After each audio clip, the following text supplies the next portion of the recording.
There is a crisis that is reshaping Louisiana very quietly, slowly, and relentlessly. And it's not a hurricane, a flood, or a tornado. Now, we're no stranger to those too, but this is something more subtle and insidious. This is the story of coastal land loss, a disaster that unfolds by the second, but it truly took decades to understand and see the damages. And it's truly devastating, but please go to patreon.com/LouisianaDread to support this channel. But when we think of disasters, we tend to picture dramatic and violent events of nature's fury. But not all disasters roar with gale force winds. Things like coastal land loss creep in gradually. In fact, as early as the 1940s, geographer Gilbert White challenged the very notion of natural disasters. He would famously say that floods are acts of God, but flood losses are acts of man. It's especially true here, and the crisis in Louisiana's wetlands isn't just about nature, but it's about human choices. Let's go back to 1776 when America was declaring independence. Back then, Louisiana's wetlands stretched for miles, teeming with life, untouched by the modern world. But as centuries rolled on, people began manipulating nature to suit human interests. The water has constantly been eroding the land since it was formed, but the constant sediment replenished the land faster than it was being eroded. Until the government and special interest groups would come in and did what they do best, ruin things. They started with the levees. They would construct them to tame the Mississippi River to prevent floods, and it would allow settlements and agriculture to thrive. But by containing the river, levees also cut off sediment. Sediment is the natural replenishment that would build and sustain the wetlands for millennia. Without it, the land began to sink under its own weight. Then came the 20th century, an age of rapid growth and industrialization. The hunt for oil and gas led to the carving of nearly 10,000 miles of canals through fragile marshes. These canals let saltwater invade freshwater lands, further weakening them.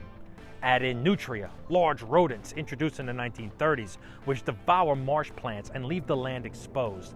And then factor in erosion, the natural process of water eating away the land.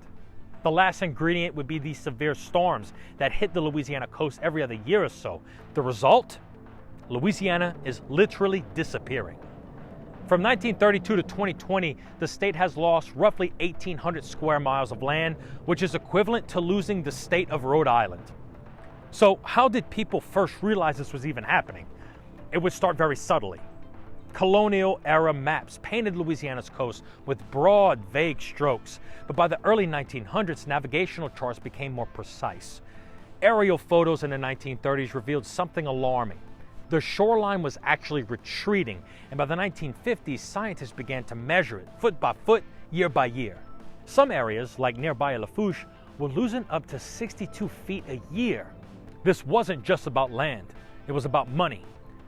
Louisiana and the federal government debated the boundaries of offshore waters where valuable oil and gas could be claimed. As the coast receded, so did those boundaries, and with them, the potential revenue. Early land loss maps focused on feet per year, but by the 1970s and the 80s, the conversation shifted. Scientists emphasize acres and square miles, focusing not just on the economics, but on the ecology. Coastal wetlands aren't just for pretty scenery. They're critical habitats for shrimp, crabs, oysters, key players in Louisiana's billion-dollar seafood industry. As saltwater intrudes and marshes collapse, these ecosystems unravel, threatening both wildlife and human livelihoods. Trawlers and shrimpers make up the backbone of the Louisiana food economy, supplying fresh seafood to the markets around the world. By the 1990s, awareness grew. University studies, government reports, and public announcements pushed the crisis into the spotlight. One especially striking stat from the U.S. Geological Survey captured public attention like no one else. Louisiana loses a football field of land every hour. That image, that relentless vanishing, galvanized action. Then came 2005.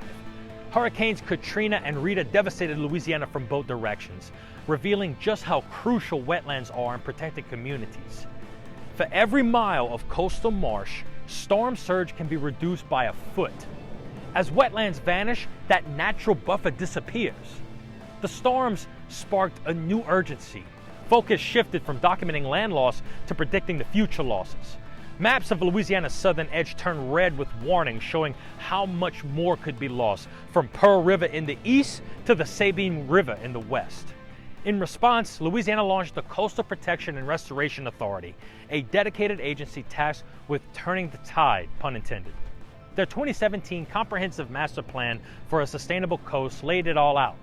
Without action, Louisiana could face $12 billion in annual losses, far exceeding the $41 million in insured losses from Hurricane Katrina alone.